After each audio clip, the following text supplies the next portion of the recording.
Assalamu alaikum. My dear students, how are you? Hope you all are well. I am also well. This is Muhammad Sharafuddin, Assistant Professor, Department of Business Administration, Mohammadpur Kendriya College, Dhaka. Today, I am going to taking a class of BBA third year 5th semester. And my assigned course is Cost Accounting. Today, I am going to discuss about the topic of materials. Now, today I am going to discuss about materials.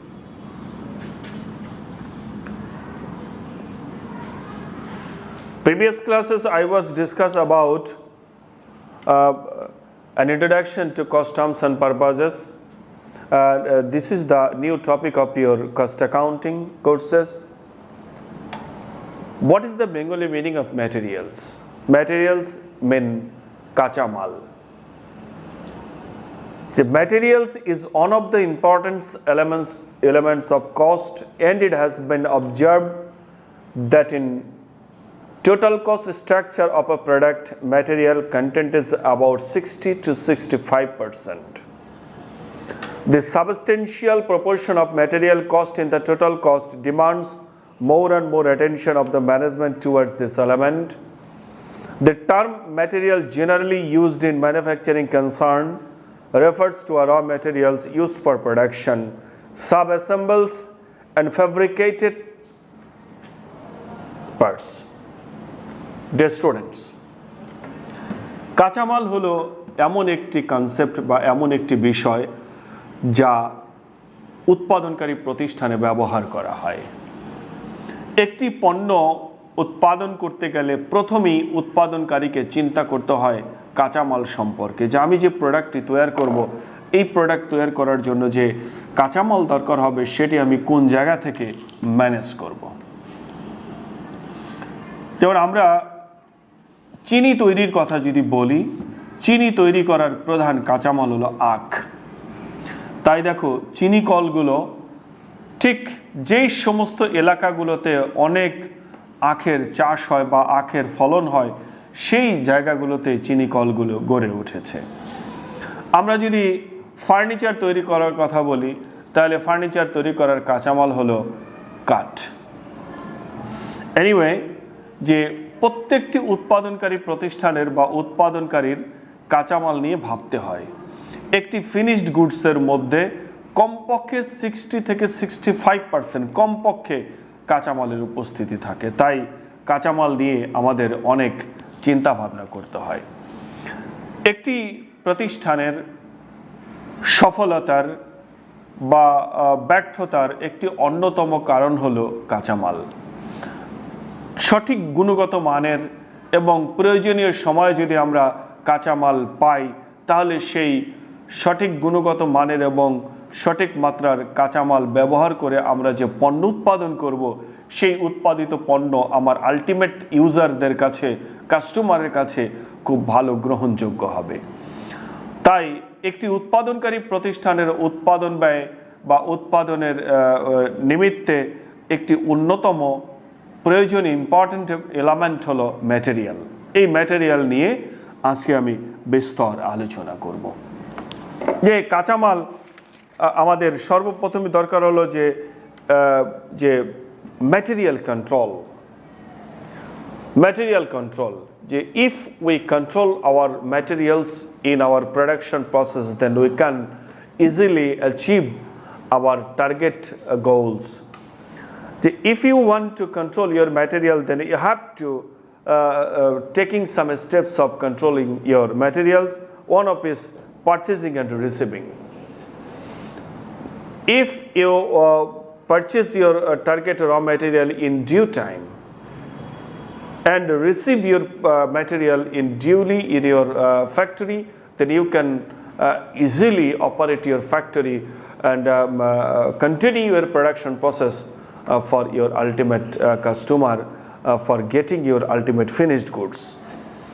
Purchase requisition, আমার second স্টেপসটা হলো যে store keeper যিনি রয়েছেন, কাঁচামাল কিনে কিন্তু আমরা সরাসরি গোডাউনে পাঠাই না, সরাসরি ফ্যাক্টরিতে পাঠাই না, এই কাঁচামালটা কিন্তু আমার গোডাউনের মধ্যে রিজার্ভ করতে হয়, এটিকে স্টোর করতে হয়।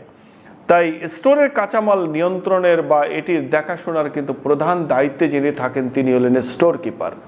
স্টোর কিপারের কাজ হলো যে মালামাল যখন একটি নির্দিষ্ট লেভেলে চলে আসে তখন তিনি পারচেজ ডিপার্টমেন্টকে পারচেজ রিকুইজিশন দেবে যে our material goes to a danger level or goes to a certain level. Please, if you want to continue your production process, then you have to must purchase your target material within some days. Then the purchase manager place an purchase order. যে এই purchase requisition পাওয়ার পরে purchase manager process করে purchase order দেবেন, দেন receiving the materials. এরপরে একটা certain time পর order দেওয়ার পরে আমরা ম্যাটেরিয়ালটাকে রিসিভ করব, দেন অ্যাপ্রুভাল অফ ইনভয়েস। যে আমরা ম্যাটেরিয়াল রিসিভ করার পর ফিজিক্যালি আমরা ম্যাটেরিয়ালটাকে ইন্সপেকশন করে দেখব যে আমরা কি ম্যাটেরিয়াল আমরা এখানে অর্ডার করেছিলাম আর কোন ম্যাটেরিয়াল আমার কাছে এসছে। এটা দেখে বা ইন্সপেকশন করার পর আমরা এই ম্যাটেরিয়ালের ইনভয়েসটাকে আমরা অ্যাপ্রুভাল দিব, then making the payment.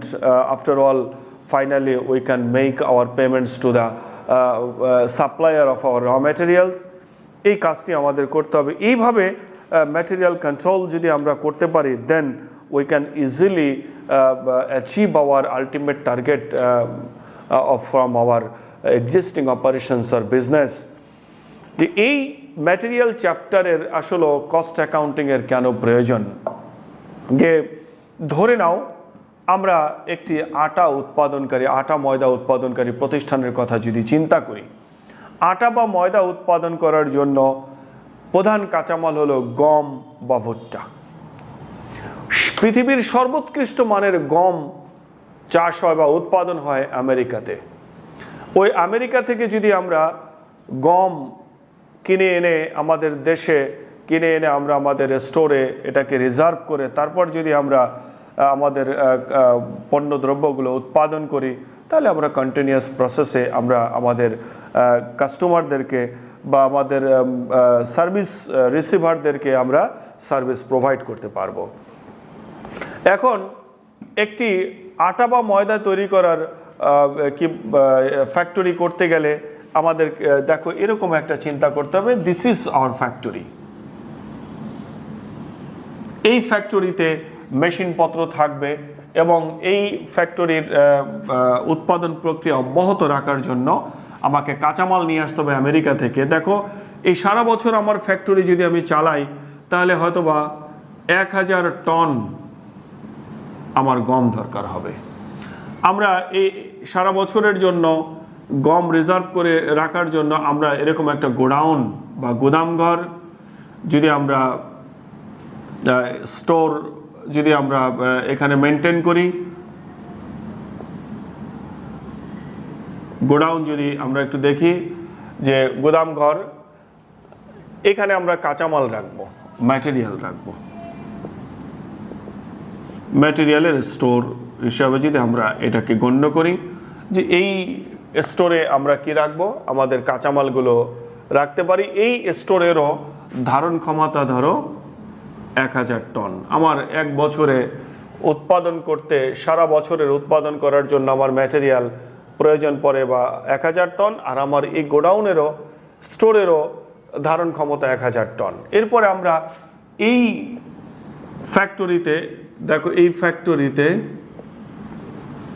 উৎপাদন প্রক্রিয়া প্রসেস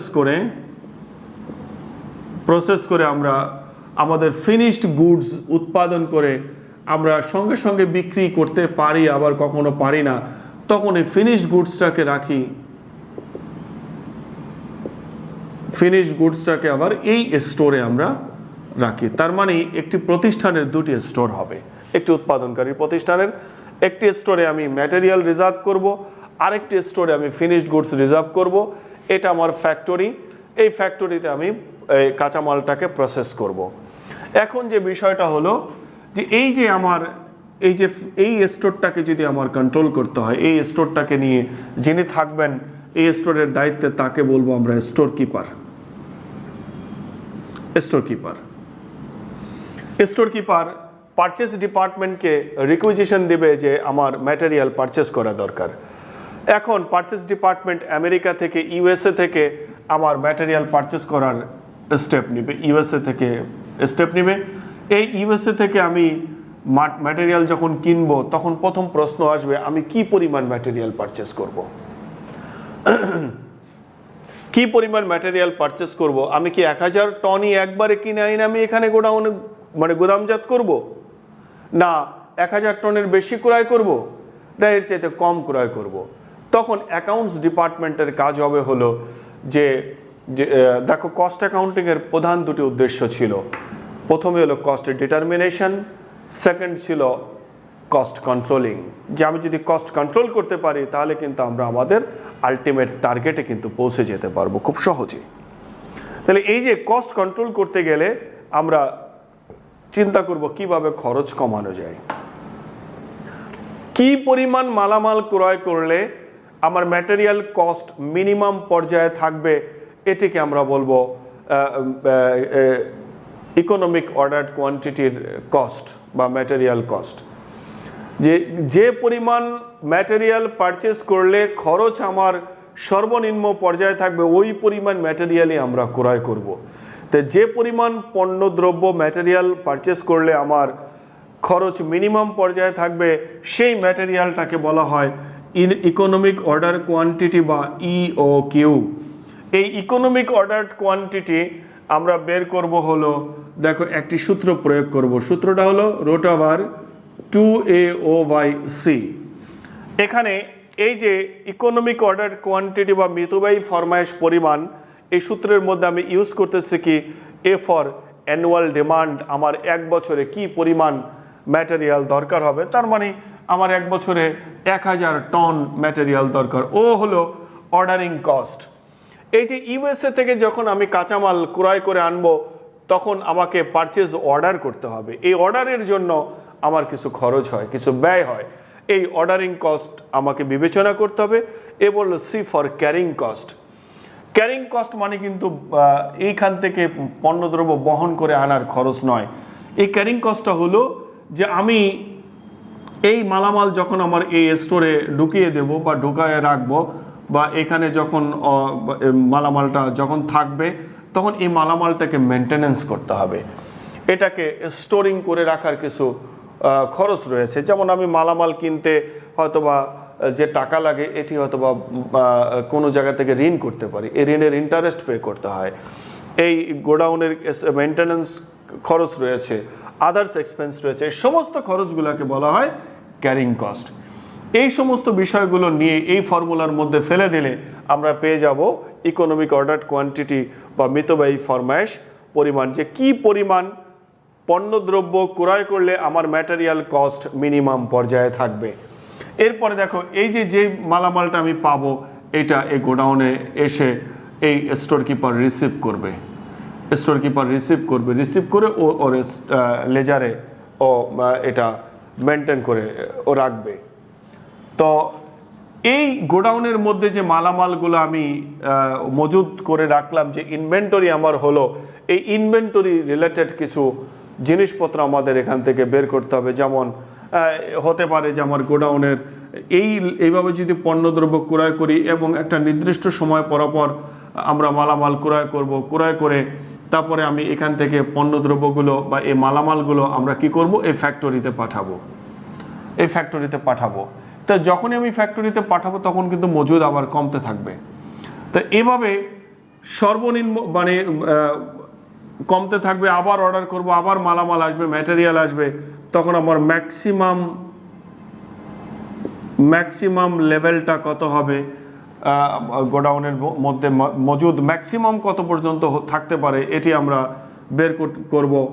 আবার মিনিমাম কত থাকতে পারে, মিনিমাম লেভেল যে একেবারে মিনিমাম যে এই পরিমাণ মজুদ না থাকলে আমি ফ্যাক্টরি চালাতে পারবো না, এইটা আমরা এখান থেকে বের করতে পারবো।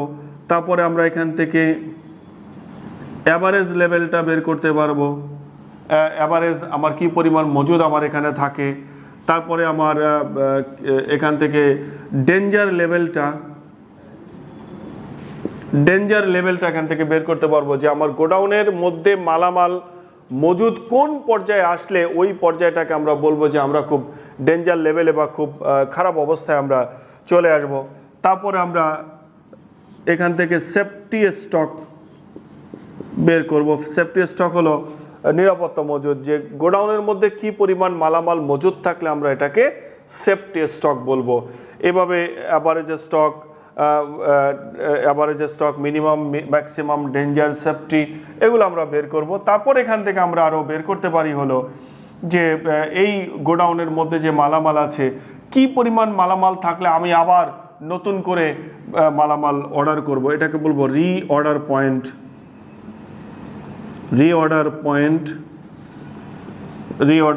বা রিঅর্ডার লেভেল। এটি আমরা এখান থেকে বের করতে পারি। এভাবে আমরা কি করব, স্টোর কিপারের মজুদ আমরা অ্যানালাইসিস করব।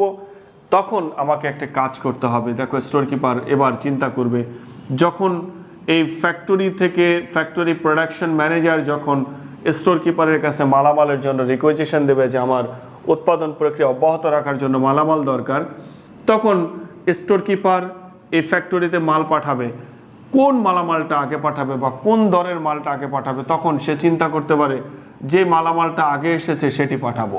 তখন ওর কস্টিং নির্ধারণ করে থাকবে, কস্টিং করে থাকবে হলো FIFO method, first in first out. আবার এরকম হতে পারে যে না, সবার শেষে যেটা আসছে ওটা আগে পাঠাবো, লিফো।